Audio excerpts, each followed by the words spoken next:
A few years ago, there was a very significant pastors' meeting in Boston, Massachusetts. It was not a meeting of Seventh-day Adventist pastors. These pastors were evangelical pastors, and they were coming from all over the United States, 300-400 pastors. One of the pastors from Chicago was on an American Airlines flight, and he was sitting on the aisle.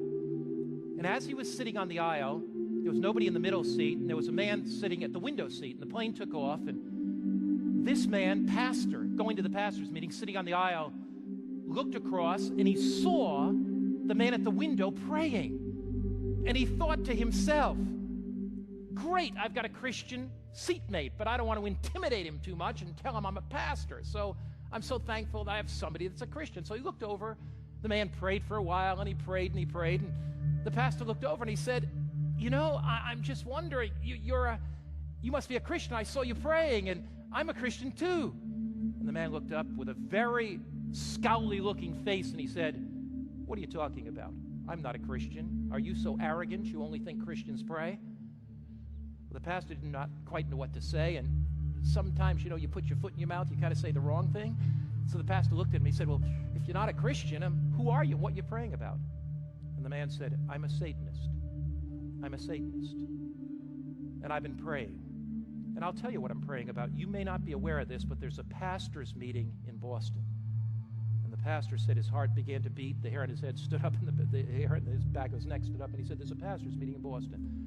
And I am meeting with a group of Satanists because we believe that Christianity is a relic of the Dark Ages. And when you look at the Crusades and all the brutal persecution, he said Christianity hasn't done anything good for the world, which is a total lie, of course. But he said, I am meeting with a group of Satanists, and we're going to pray that disunity will come into that pastor's meeting. We're going to pray that divorce will take place among those pastors. We're going to pray that their kids will be lost.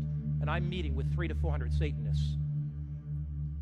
If you are not praying for your pastor, the Satanists may be praying against your pastor. If you're not praying for your city, the Satanists may be praying against it.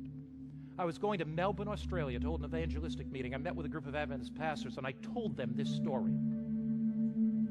At the end of my series on prayer, in which I urged Adventists to be praying and seeking God, at the end of that, the coordinator of my evangelistic meetings, an Adventist pastor, stood up and he said, I have to speak to all these pastors.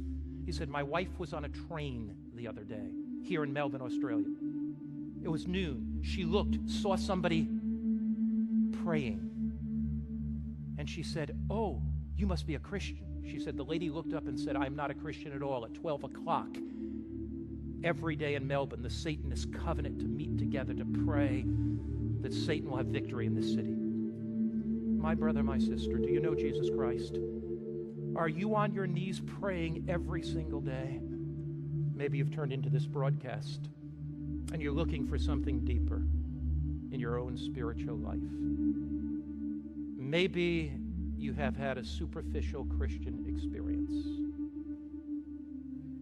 Maybe you've been apathetic. God is speaking to you. He's calling you to set aside a time to pray. He's calling you to set aside a place to pray. He's calling you to pour your heart out to God. The weapons of our warfare are not carnal. They are spiritual. There is a battle between Christ and Satan, a battle between good and evil. We cannot win that battle without the divine power of the living God filling our lives. Will you commit your life right now to earnest intercession? Will you say, Jesus, I don't want the superficial. I don't want an external Christian experience. I want something deep. And each day I'll meet you at the time of prayer. Each day I'll meet you at the place of prayer. Will you bow your heads with me just now?